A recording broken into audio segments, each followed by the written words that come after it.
The evening air had a bite to it as Tim Harris straightened his rented tuxedo and took a deep breath before walking up the marble steps of the Grand Plaza Hotel. Tonight was the night. After weeks of research and planning, he was finally going to meet her, Eleanor Blackwood. The charity gala buzzed with Manhattans elate as Tim handed his fake invitation to the doorman. At 35, Tim wasn't exactly young, but compared to most of the silver-haired guests lifting champagne flutes, he stood out like a rose among daisies. His dark hair was freshly cut, his shoes polished to a mirror shine, and his smile practiced to perfection. No one would guess he had maxed out 3 credit cards to look the part or that his bank account held less than $200. Tim snagged a glass of champagne from a passing waiter and scanned the crowded ballroom. His eyes moved methodically from face to face until they landed on her. Eleanor Blackwood stood near the orchestra, a glass of white wine in her hand, nodding politely as an older gentleman spoke to her. At 62, she carried herself with the kind of confidence that only comes from decades of wealth and social standing. Her silver hair was swept up elegantly, diamonds glittering at her ears and throat, likely worth more than everything Tim had ever owned. Target acquired, Tim whispered to himself, taking a sip of champagne to hide his smile. Eleanor Blackwood wasn't just rich, she was loaded. After her husband Robert died 3 years ago, she inherited his entire real estate empire valued at roughly $85 million. She owned properties across 5 states, had a vacation home in France, and donated millions to arts programs every year. And best of all, she had no children to get in the way. Tim had spent hours studying her online. He knew she loved classical music, collected rare books, and served on the boards of 3 major cultural institutions. He knew which restaurants she frequented, which charities she supported, and even which flowers she preferred, peonies, according to a Society page interview. Tonight's Arts for Youth benefit was exactly the kind of event where she could be approached without suspicion. Tim finished his champagne and set the glass aside. It was time. He circled the room casually, pretending to admire the ice sculpture while steadily making his way toward Eleanor. Just as the older gentleman excused himself, Tim made his move, accidentally on purpose bumping into Eleanor just hard enough to make her wine splash slightly. "Oh my goodness, I'm so sorry," Tim said, immediately pulling a handkerchief from his pocket. "Please let me help. I wasn't watching where I was going." Eleanor waved away his concern with a gentle smile. "No harm done. It didn't spill." "Still, I feel terrible." I was distracted by the music. Tim gestured toward the string quartet. Bach's cello suite no. 1. It always stops me in my tracks. Eleanor's eyebrows lifted slightly, her interest piqued. "You know Bach?" "My mother was a music teacher," Tim lied smoothly. "She would play classical records while I did homework. This piece always reminded me of spring." In reality, Tim had spent the previous week listening to classical music compilations on YouTube, learning enough to fake his way through a conversation. "What a lovely association," Eleanor said, her voice warming. "I'm Eleanor Blackwood."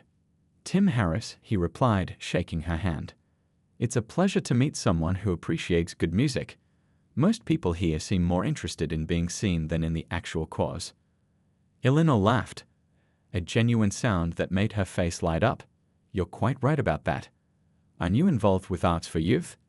"Not officially," Tim said, maintaining eye contact just long enough to seem interested, but not so long that it became uncomfortable.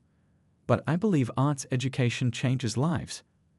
I'm actually in business consulting, but I try to support causes like this when I can."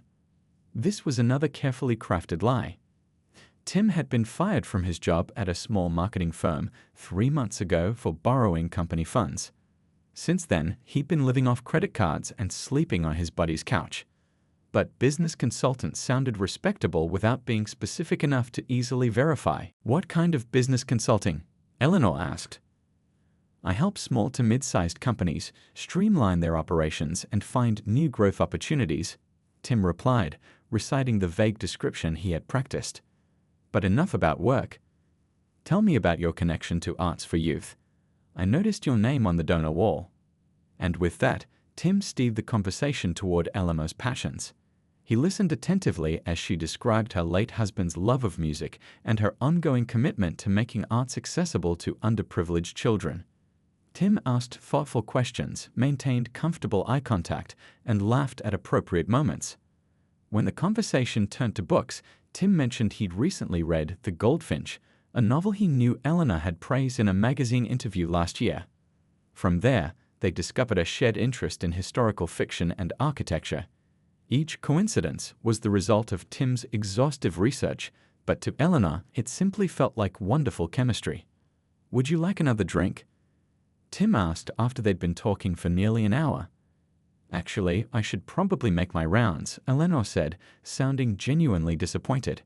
"As a major donor, I'm expected to mingle." "Of course," Tim said with a respectful nod.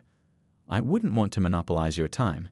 He paused, then added with just the right amount of hesitation, "Though I have to say, this has been the highlight of my evening." Eleanor smiled, the corners of her eyes crinkling. "Mine as well." She reached into her clutch and pulled out a business card. "Perhaps we could continue our conversation about Gothic architecture another time. Maybe over lunch?" Tim accepted the card, careful not to appear too eager. "I'd like that very much." As Eleanor walked away to greet the gala's organizer, Tim pocketed her card and suppressed a victorious grin. Phase 1 complete. He had planted the seeds of interest and secured a future meeting, all within 90 minutes of arriving. As he watched Eleanor move through the crowd, greeting people with practiced charm, he calculated how long it might take to go from lunch date to marriage proposal. 6 months. Maybe less if he played his cards right. Later that night, Tim sat at the tiny desk in his friend's spare room, the glow of his laptop illuminating his face as he added new details to his Eleanor Blackwood file. He had created a spreadsheet estimating her assets, with columns for properties, investments, and liquid cash. Another document contained his timeline for winning her trust, culminating in marriage and eventual access to her fortune. "Just a little longer in this dump," he mumbled, looking around at the cramped space he'd been calling home. "Soon I'll be living in a penthouse." He imagined Eleanor's mansion, the luxury cars, the staff catering to his every whim.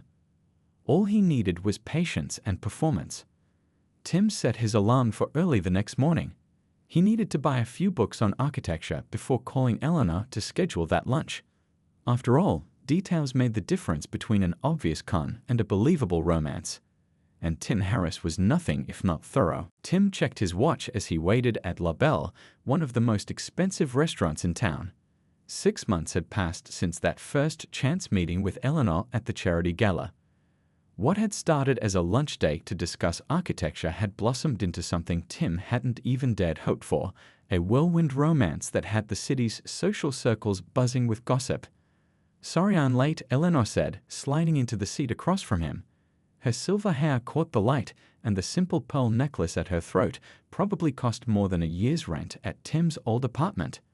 The board meeting ran long. Those people loved to hear themselves talk. Tim stood slightly as she sat, a gentlemanly touch he'd picked up from watching old movies. "No problem at all. I ordered that chutney you like." Eleanor smiled, the kind of warm smile that still surprised Tim.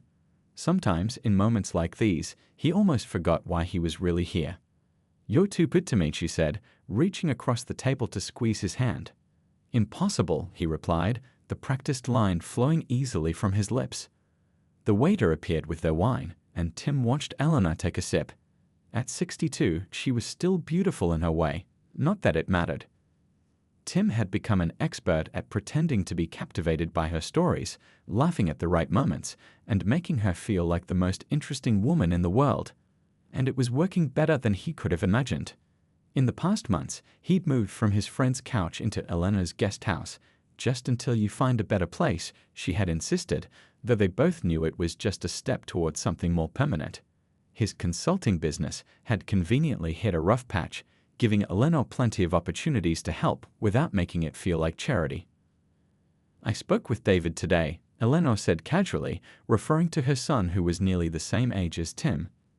Tim kept his expression neutral despite the jolt of anxiety her words caused. "Oh? How is he?" "Still unhappy," she sighed. "He thinks you're after my money." Tim reached for her hand, his face a perfect mask of hurt and understanding. "That must be hard for you, being caught in the middle like this." "It's ridiculous," Eleanor said, shaking her head. You've never once asked me for anything. Tim nodded, thinking about how carefully he played this angle. He never asked for money directly. That would be amateur hour. Instead, he mentioned his car trouble in passing or talked about investment opportunities he, unfortunately, had to pass on due to lack of funds. Elena always insisted on helping, and Tim always reluctantly accepted after much persuasion. Family is complicated, Tim said sympathetically. Give him time. What Elena didn't know was that her son David had hired a private investigator who'd been following Tim for weeks. Twice, Tim had spotted the same nondescript car parked across from places he and Eleanor frequented. He'd been extremely careful, using a burner phone for his less savory contacts and making sure his online presence was scrubbed clean of anything that might raise red flags. I just wish they could see what I see in you, Eleanor said, her eyes softening in a way that sometimes made Tim feel like garbage. Not enough to stop, of course, but enough to need an extra drink at night sometimes. They're protective of you. I can't blame them for that, Tim said, playing the understanding boyfriend role perfectly. I'd be protective of you too. The rest of dinner passed pleasantly, with Eleanor talking about her charity work and Tim sharing fabricated stories about clients who didn't exist. As the waiter cleared their dessert plates, Tim felt a familiar nervousness building. Tonight was the night. After dinner, he suggested a walk along the waterfront where the city lights reflected on the harbor. The early spring air was cool but not cold, and Eleanor wrapped her cashmere shawl around her shoulders as they strolled arm in arm. Remember that art gallery we visited on our third date? Tim asked, guiding her toward a particular spot he'd scouted earlier that week. The one with those awful modern pieces that looked like they were painted by toddlers? Eleanor laughed. That's the one. You said they looked like something your grandson could make with finger paints. They shared a laugh, and Tim's hand slipped into his jacket pocket, feeling the small velvet box there. His heart was pounding, not from love, but from the sheer audacity of what he was about to do. Eleanor, he said, stopping at the exact spot he picked out, with the city skyline behind them. These past months have been the happiest of my life. She looked up at him, her eyes bright in the moonlight. Mine too, Tim. He took a deep breath and got down on one knee, watching her expression change from surprise to joy as he pulled out the ring box. The diamond inside was modest, all he could afford, but he knew Eleanor would see it as charmingly humble rather than cheap. I know we haven't known each other very long, and I know there are people who won't understand, but when you find something this right, this perfect... Tim paused, as if overcome with emotion. Eleanor, would you do me the incredible honor of becoming my wife? Eleanor's hands flew to her mouth, tears welling in her eyes. For a moment, Tim felt a stab of genuine guilt that he quickly pushed aside. This was business, not personal. Oh, Tim, she whispered, yes, of course I will. As he slipped the ring onto her finger and stood to embrace her, Tim caught sight of someone watching them from a distance. David. The man quickly turned away, but not before Tim saw the disgust on his face. Let him be disgusted, Tim thought. Soon enough, he'd be too rich to care what Eleanor's kids thought of him. That night, as Eleanor called her friends to share the news, Tim sat on the balcony of her penthouse apartment, sipping expensive scotch and looking out at the city spread below him. He calculated in his head how much longer he needed to keep up the act. The prenup would be a hurdle, but not insurmountable with the right lawyers and planning. Just a little longer, he whispered to himself, watching as the lights of the city twinkled like the fortune that would soon be his. Just a little longer, and it'll all be worth it.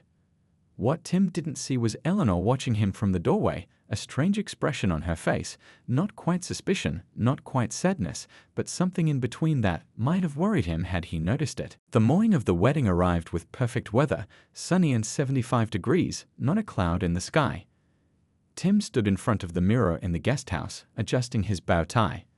The reflection that stared back at him was barely recognizable from the desperate man who had crushed a charity gala less than a year ago. His suit was custom-made Italian wool, his shoes handcrafted leather, and his haircut cost more than his old monthly rent. Look at you now, he muttered to himself with a small smirk.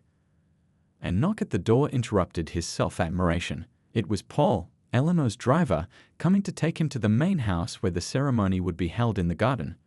Elena had wanted a big wedding at the country club, But Tim had convinced her that something intimate would be more meaningful. Just close friends and family, he'd insisted, knowing that fewer guests meant fewer people questioning their relationship. The real reason was simpler. Tim didn't have any family or friends he wanted to invite. The people from his past life would only raise questions he couldn't answer. "Ready, sir?" Paul asked, his tone professionally neutral, though Tim could sense the man's disapproval.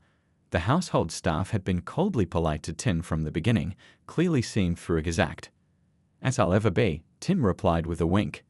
As they drove the short distance to the main house, Tim mentally reviewed what he knew about the prenuptial agreement. Elena's lawyers had insisted on one, of course. The document protected most of her assets and ensured her children's inheritance remained intact. But Tim had done his homework. After 5 years of marriage, he would be entitled to a settlement that would set him up comfortably for life, and 5 years was manageable. He just needed to play the devoted husband for a while longer. What Tim didn't know was that while Eleanor had agreed to her lawyer's demands for a prenup, she had made some private arrangements of her own. The garden was transformed with white roses and lilies. About 40 guests were already seated when Tim took his place at the altar, mostly Eleanor's friends and family looking at him with barely concealed suspicion. Her son David sat in the front row, his wife beside him whispering something in his ear as they both glared at Tim. The music changed, and everyone stood as Eleanor appeared, walking slowly down the aisle. She wore a simple cream-colored dress that complemented her silver hair, which was styled elegantly with a small diamond clip. Tim had to admit she looked beautiful in her own way. For a brief moment, he felt a twinge of something like guilt, but he quickly pushed it aside. This was business, the biggest deal of his life. As Elena joined him at the altar and the minister began the ceremony, Tim played his part perfectly. His voice cracked with emotion at just the right moments, and he gazed at Eleanor with what appeared to be genuine adoration. In the front row, David rolled his eyes. "Did you, Timothy Harris, take Eleanor Blackwood to be your lawfully wedded wife, to have and to hold, from this day forward, for better, for worse, for richer, for poorer, in sickness and in health, until death do you part?" Tim squeezed Eleanor's hands gently. "I do," he said, with what sounded like complete sincerity. After they were pronounced husband and wife, and Tim had placed a chaste kiss on Eleanor's lips, they turned to face their guests. A few people clapped politely, but most just stared, their skepticism evident. Tim didn't care. In his mind, he was already counting the money. The reception was held in the grand dining room of Eleanor's mansion. As they mingled with guests, Tim kept his arm around Eleanor's waist, leaning down occasionally to whisper in her ear or plant a kiss on her cheek. Every gesture was calculated to show his devotion. "Congratulations," David said coldly when he finally approached them. "Mom, you're positively glowing." "Thank you, sweetie," Eleanor said, kissing her son's cheek. "I'm so happy you're here." David turned to Tim, his smile not reaching his eyes. "And congratulations to you too, Tim. You must be very satisfied with how everything has turned out." Tim matched David's fake smile with one of his own. "I'm the luckiest man alive to have found your mother." "The money's just a bonus," he joked, immediately realizing his mistake when Eleanor stiffened beside him. David's eyes narrowed. "At least we can drop the pretense now." Eleanor laughed a bit too loudly. "Oh, you too. Always with the jokes. David, honey, can you check if the caterers need help with the cake?" After David walked away, Eleanor turned to Tim, her expression unreadable. "A bit too soon for those kinds of jokes, don't you think?" "Sorry," Tim said quickly, just trying to break the ice with him. Eleanor nodded, but something had changed in her eyes. Tim made a mental note to be more careful. He couldn't afford mistakes like that. Later, as the reception wound down and the last guests were leaving, Tim found himself cornered by Eleanor's lawyer, a stern woman named Mrs. Chen who had never bothered to hide her distrust of him. "The prenuptial agreement has been filed," she said briskly. "I want to make sure you understand some of the key provisions." "I've read it thoroughly," Tim assured her with his most charming smile. "I'm sure you have," she replied without returning the smile. "But I feel compelled to point out that any attempt to challenge this agreement would trigger a full investigation into your background, finances, and intentions. Eleanor's estate is well protected." The threat was clear, but Tim just kept smiling. I have no intention of challenging anything. I love Eleanor. The legal stuff is just formalities. Mrs. Chen stared at him for a long moment. For your sake, I hope that's true. She handed him a business card. If you have any questions about the agreement, call my office. Not Eleanor. Not her financial advisors. Me. After she walked away, Tim dropped the card into a nearby trash can. The prenup was the least of his concerns now. He had more important matters to focus on, like getting added to Eleanor's accounts and learning more about her real estate holdings. That night, after Eleanor had fallen asleep, Tim sat in the study with a glass of brandy, using her computer to search for information about her finances. The prenup covered the obvious assets, but Tim was convinced there had to be more. Offshore accounts, family trusts, something he could access without waiting 5 years. As he scrolled through folders, he came across one labeled Private, EB. It was password protected. Tim tried several combinations: her birthday, her late husband's name, their anniversary, before finally gaining access. His heart raced with anticipation as the folder opened, revealing dozens of documents. But what he found wasn't what he expected. Instead of financial records, there were medical files. Tim clicked on the most recent one, dated just 2 weeks before their first meeting. His blood ran cold as he read the diagnosis: Stage 4 pancreatic cancer. Terminal. 6 to 12 months to live. Tim stared at the computer screen, the words blurring as his mind raced. Stage 4 pancreatic cancer. 6 to 12 months. He scrolled through the medical reports, each one confirming what the first had stated. Eleanor was dying, and she had known it when they met. His hands shook as he closed the files and shut down the computer. The brandy in his glass sloshed over the rim as he raised it to his lips and drained it in one burning gulp. "This changes everything," he whispered to the empty room. The grandfather clock in the hallway chimed 1 in the morning as Tim paced back and forth, trying to make sense of what he'd discovered. If Eleanor only had months to live, the prenup's 5-year waiting period was meaningless. He would never see the money he had been counting on. Unless... Tim stopped pacing. Unless there were other provisions in her will. Perhaps as her husband, he would inherit something regardless of how long they'd been married. He needed to find out more about her estate planning. As he poured himself another brandy, a noise from the doorway made him turn. Eleanor stood there in her silk robe, her silver hair loose around her shoulders. "Can't sleep?" she asked, her voice gentle. Tim forced a smile, wondering if she could see the panic in his eyes. "Just enjoying a nightcap. Did I wake you?" "No," she said, coming into the room and settling into one of the leather armchairs. "I don't sleep well most nights." A side effect of the medications. Tim froze with the glass halfway to his lips. Medications. Eleanor looked at him steadily, her eyes never leaving his face. "You know, don't you? You found my medical files." The silence between them stretched for what felt like an eternity. Tim considered lying but realized it was pointless. "Yes," he admitted finally. "I found them tonight. Why didn't you tell me?" A sad smile crossed Eleanor's face. Would it have mattered?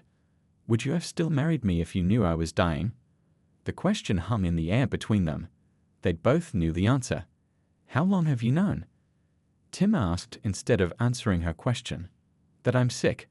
About 3 months before we met." Eleanor adjusted the belt of her robe. "That you're a con man who targeted me for my money, since the beginning." Tim's glass slipped from his fingers, shattering on the hardwood floor. "What?" Eleanor's laugh had no humor in it.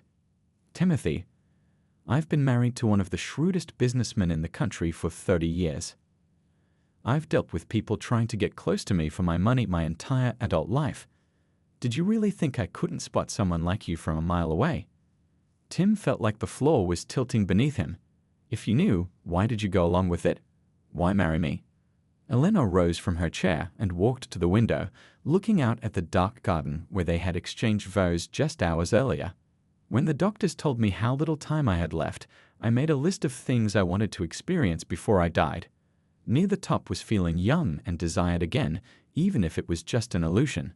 She turned back to face him, her expression clear and calm. "You were very good at creating that illusion, Tim. You did your research. You knew exactly what to say, how to make me feel special. It was like watching a masterful performance night after night. I almost found myself believing it sometimes. Tim felt a strange mixture of shame and admiration. All this time, he thought he had been playing her, but she had been playing him too. So this whole thing was what? Entertainment for your final days. Something like that, Eleanor nodded. Though I prefer to think of it as a mutually beneficial arrangement. You got to live in luxury for a while, and I got to pretend someone young and handsome was madly in love with me. Tim stepped carefully around the broken glass, moving closer to her. What happens now? Are you going to throw me out? Elena studied his face as if trying to memorize it. That depends on you. The truth is out now. I'm dying, and you married me for money you're not going to get, at least not the way you planned. So what do you want to do? Tim ran his hands through his hair, trying to think. Everything he had worked for was crumbling around him. The fortune he had been counting on was slipping through his fingers. But something else was happening too, something unexpected. For the first time since they'd met, he was seeing Eleanor as a real person, not a mark, not a meal ticket, a woman facing death with remarkable courage and clear-eyed wisdom. I don't know, he answered honestly. This isn't how I thought things would go. No, I imagine not. Eleanor moved to the bar cart and poured herself a small glass of brandy. Let me make you an offer. Tim raised an eyebrow. I'm listening. Stay with me until the end, she said simply. Continue the charade for my friends and family. Make my last months as pleasant as you can.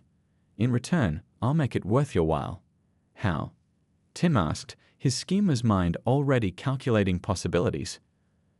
I've set aside a separate account, not mentioned in the prenup or known to my lawyers. $2 million. It's yours when I'm gone, provided you keep your end of the bargain. Elena sipped her brandy calmly, as if discussing the weather rather than her own death. 2 million, Tim repeated, the number echoing in his head. It wasn't the fortune he had been planning for, but it was still more money than he had ever seen in his life. I should warn you, Eleanor continued, if you take this deal, it won't be easy money. The cancer will progress. I'll get sicker. There will be hospital visits, medications, bad days when I can't get out of bed. It won't be pretty or glamorous. You'll earn every penny. Tim looked at this woman who had outsmarted him at his own game. $2 million to play the devoted husband to a dying woman. It wasn't what he had planned, but maybe it was the best deal he was going to get. How do I know you'll keep your word? He asked. Elena's smile was tired but genuine. You don't. You'll have to trust me, which I realize is ironic given our circumstances. As Tim considered her offer, he became aware of an unfamiliar feeling in his chest. Was it respect? Admiration? Whatever it was, he found himself nodding slowly. Okay, he said. I'll stay. What Tim didn't realize as they shook hands to seal their strange new agreement was that the next few months would change him in ways he never could have anticipated. 2 weeks after their late-night conversation, Tim sat in the waiting room of the oncology department, flipping through a golf magazine without really seeing the pages. The sterile smell of hospital disinfectant filled his nose as he glanced at his watch for the 5th time in his May minutes. Elena had been with the doctor for over an hour now. An elderly couple sat across from him, holding hands. The man whispered something that made the woman smile despite the worry lines etched deep in her face. Tim looked away, uncomfortable with their genuine affection. It was so different from the carefully crafted performance he put on with Eleanor. Yet something was shifting inside him, slowly but surely. When Eleanor had woken that morning feeling too weak to dress herself, Tim had helped her without complaint, buttoning her blouse with careful fingers. When she'd pushed away her breakfast after just 2 bites, he'd made her favorite tea without being asked. Small things, really. Things a real husband would do. Mr. Harris? A nurse appeared in the doorway. You can come back now. Tim followed her through a maze of corridors until they reached a consultation room where Eleanor sat with her doctor, a serious-looking woman with kind eyes. Ah, the husband, Dr. Patel said, extending her hand. We were just discussing options. Eleanor looked paler than usual, her normally perfect makeup unable to hide the yellowish tint of her skin. Jaundice, Tim had learned, a sign that the cancer was affecting her liver. Options? Tim asked, taking the seat beside Eleanor. Without thinking, he reached for her hand. Dr. Patel nodded. The current treatment isn't producing the results we hoped for. The tumors are still growing. What does that mean exactly? Tim asked, feeling Eleanor's fingers tighten around his. It means we need to consider more aggressive approaches, the doctor explained. There's an experimental treatment available through a clinical trial. It's intensive and the side effects can be severe, but it has shown promising results in some patients. What kind of side effects? Tim asked before Eleanor could speak. Extreme fatigue, nausea, potential hair loss, increased susceptibility to infection. Dr. Patel was direct but gentle. However, without intervention, based on the most recent scans, Mrs. Harris has perhaps 3 months. Tim felt something cold settle in his stomach at those words. 3 months, less than he'd thought. He glanced at Eleanor, expecting to see fear, but her face showed only quiet resignation. And with this experimental treatment? Eleanor asked, her voice steady. Perhaps 6 to 8 months, possibly more. But I can't promise quality of life during that time. The room fell silent as the implications hung in the air. Tim found himself thinking not about the money or the deal they'd made, but about Eleanor facing those extra months of suffering. It's your decision, he said softly to Eleanor. Whatever you want, I'll support you. Eleanor looked at him, surprise flickering across her face. It was the first genuinely supportive thing he'd said since they'd met. I need to think about it, she told the doctor. Later, as Tim drove them home, Eleanor stared out the window at the spring trees bursting with new life. The irony wasn't lost on either of them. You don't have to do the treatment if you don't want to, Tim said as they waited at a red light. Eleanor turned to study his face. Wouldn't that be cutting your time short? Less time playing devoted husband for your $2 million. Tim gripped the steering wheel tighter. It's not about that. No. Eleanor raised an eyebrow. Then what is it about, Tim? He couldn't answer because he honestly didn't know. The man who had schemed and lied his way into Eleanor's life now felt conflicted in ways he hadn't anticipated. That evening, Tim called the one person who might understand, his old friend Rick, who had let Tim crash on his couch during the lowest point of his life before Eleanor. It's all messed up, man, Tim said, pacing on the back patio where Eleanor couldn't overhear. She's really dying, faster than I thought. So, Rick's voice crackled through the phone. You still get paid when she's gone, right? Just stick it out. It's not that simple anymore. Tim ran a hand through his hair. She knows everything. Has from the beginning. And now she's deciding whether to do this treatment that might give her a few more months, but make her miserable. And you care because... I don't know. Tim burst out, then lowered his voice. I don't know why I care. I just do. Yesterday I spent 3 hours researching alternative treatments. I called specialists in New York and Chicago. I'm not even sure she wants to fight this, but I'm fighting for her, and it makes no sense. There was a long pause before Rick spoke again. Sounds like you're starting to actually care about the old lady. That's ridiculous, Tim said automatically, but the protest felt hollow. This was never about caring. It was about money. Was, Rick noted, past tense. After hanging up, Tim found Eleanor in the garden, sitting on a bench surrounded by the roses she loved. The setting sun painted her silver hair gold, and for a moment he saw the beauty that must have turned heads in her youth. I've decided, she said as he sat beside her, I'm not doing the treatment. Tim nodded slowly. Okay, if that's what you want. It is. Eleanor looked at the roses rather than at him. I'd rather have 3 good months than 6 miserable ones. I want to travel a bit, if I'm able. See Venice one last time. Spend time in the garden. Listen to music. Not waste away in hospital rooms. Then that's what we'll do, Tim said. Before he could stop himself, he added, and forget our deal. The money. It doesn't matter anymore. Eleanor turned to him, genuine surprise in her eyes. Why would you say that? Tim struggled to explain the shift he barely understood himself. Because I think I'd stay anyway, even without the money. Don't make promises you can't keep, Tim, Eleanor said gently. We both know who you are. I thought I knew, Tim admitted. Now I'm not so sure. Eleanor reached out and touched his face, her fingers cool against his skin. You're a surprising man, Timothy Harris. I thought I had you figured out completely. As the sun set over the garden, casting long shadows across the lawn, Tim realized with a start that he was no longer counting the days until Eleanor's death. Instead, he was counting the days they had left, wishing there could be more. Venice was exactly as beautiful as Elena had remembered. Tim pushed her wheelchair along the narrow paths beside the canals, stopping whenever she wanted to admire a view or catch her breath. In the months since her decision to forego treatment, they had traveled to 3 countries, crossing items off her bucket list one by one. "Let's stop here," Eleanor said, pointing to a small cafe overlooking the water. The afternoon sun cast a golden glow over the ancient buildings, and gondolas glided past like something from a postcard. Tim parked her wheelchair at a table and ordered espresso for himself and tea for Eleanor. Her appetite was nearly gone these days, but she still enjoyed the ritual of tea. As Tim watched her slowly lift the cup to her lips with trembling hands, he felt a now familiar ache in his chest. "What?" Eleanor asked, catching his gaze. "Nothing," Tim said. "Just thinking about how different this trip is from what I imagined when we met." Eleanor smiled weakly. Disappointed? Surprisingly, no. And he meant it. The man who had plotted to marry Eleanor for her money now found himself treasuring these quiet moments, knowing they were limited. A gondolier called out to them, offering a ride, and Tim looked at Eleanor questioningly.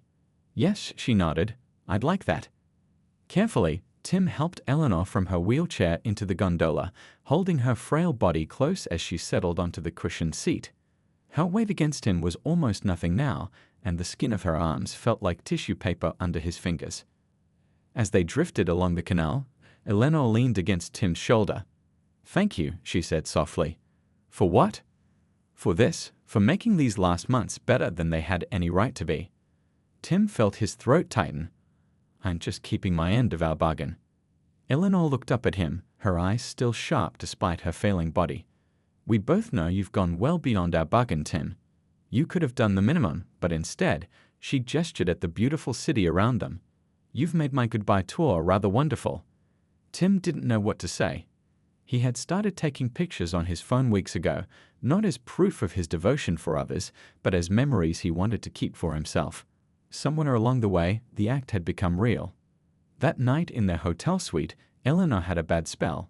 Tim held her hand through waves of pain until the medication finally took effect and she drifted into uneasy sleep. He sat beside her bed for hours, watching her breathe, each rise and fall of her chest a reminder that their time was running out. His phone buzzed with a text from David, Eleanor's son. Since their trip began, Tim had been sending him daily updates on his mother's condition. "How is she today?" The message read. Tim typed back honestly. "Rough day. Pain worse. But she got her gondola ride." After a moment, a reply came through. "Thank you for taking care of her." The simple acknowledgement from the man who had once hired a private investigator to expose Tim brought unexpected tears to his eyes. Tim wiped them away, surprised. When had he started caring what Eleanor's family thought of him? When had any of this started to matter beyond the money? As moonlight filtered through the hotel window, casting soft shadows across Eleanor's sleeping face, Tim made a quiet promise to himself and to her. He would make whatever time she had left as good as it could possibly be. Not for the $2 million waiting at the end, but because somehow, against all odds and his own nature, he had come to care deeply for this woman he had once seen only as a target. And that realization terrified him more than anything else. The rain tapped gently against the bedroom window as Tim sat beside Eleanor's bed, holding her hand. They had been back from their travels for 3 weeks now, and Eleanor had grown steadily weaker. The hospice nurse had left an hour ago, after showing Tim how to administer the new pain medication. "You should get some rest," Eleanor whispered, her voice barely audible. "You haven't slept properly in days." "I'm fine right here," Tim said, gently squeezing her fingers. Dark circles shadowed his eyes, and his clothes hung loosely on his frame. He couldn't remember the last time he'd eaten a proper meal. Eleanor's son David appeared in the doorway, carrying 2 cups of coffee. Over the past months, the hostility between the 2 men had gradually melted away, replaced by a shared purpose, making Eleanor's final days peaceful. "Any change?" David asked, handing Tim one of the cups. Tim shook his head. "She's been drifting in and out." David nodded and sat in the chair on the other side of the bed. The two men sat in companionable silence, a scene that would have been unimaginable 6 months earlier. "I never thought I'd say this," David said quietly, "but I'm glad she has you." Tim looked up, surprised. "I'm glad I have her," he replied honestly. "She changed me." A weak smile touched Elena's lips, though her eyes remained closed. She could hear them, even in her near-sleep state. Later that evening, as sunset painted the sky in shades of pink and gold, Elena opened her eyes and looked directly at Tim. "It's almost time," she said with surprising clarity. Tim felt his heart constrict. "Don't say that. You're just tired." Elena shook her head slightly. "I need to tell you something important." Tim leaned closer, straining to hear her weakening voice. "The money," she whispered. "The $2 million I promised you. It's in an envelope in my desk drawer. The access codes, everything you need." Tim's eyes filled with tears. "I don't care about the money anymore, Eleanor. You know that." "I know," she smiled. "That's why I want you to have it. But there's something else with it. A letter. Promise me you'll read it after I'm gone." "I promise," Tim said, his voice breaking. Elena's breathing became more labored as night fell. The hospice nurse returned, checking vital signs and adjusting medication. Family members arrived one by one, gathering in the hushed room to say their goodbyes. Tim stepped back, letting them have their moments with her, but Eleanor's eyes kept finding him in the corner. Around midnight, when most of the family had retreated to the living room, Eleanor motioned Tim back to her side. "Thank you," she whispered. "For what?" Tim asked, taking her hand once more. "For showing me that people can change, even when they don't mean to." Her words hung in the air between them, simple but profound. Tim bent down and gently kissed her forehead. "Thank you for changing me." Eleanor Blackwood Harris passed away peacefully at 3:17 the next morning, with Tim and her children by her side. As dawn broke, Tim sat alone in the garden Eleanor had loved, his body numb with grief that felt too real, too raw to be part of any scheme or performance. 3 days later, after the funeral, Tim finally opened the envelope Eleanor had mentioned. Inside was a bank access card and codes for the promised $2 million. But there was something else too, a handwritten letter and a second envelope. Tim unfolded the letter with trembling hands. "My dear Tim, if you're reading this, our unusual journey together has ended. When we met, we both had ulterior motives. I wanted company in my final days, you wanted my fortune. What neither of us expected was that something real would grow from something false. I've watched you transform from a calculating con man into someone capable of genuine care and love. That transformation is worth more than any amount of money. The $2 million is yours, as promised. But I've also left you something else, a purpose. In the second envelope, you'll find documents naming you as the new director of the Blackwood Foundation for Cancer Research. David and the board have agreed to this. You have a gift for making people feel valued and seen. Use it for something that matters. Thank you for making my last chapter the most surprising and in many ways the most meaningful. With genuine love, Eleanor." As tears streamed down his face, Tim realized that Eleanor's final gift wasn't the money. It was the chance to become the man she had seen in him, the man he hadn't known existed.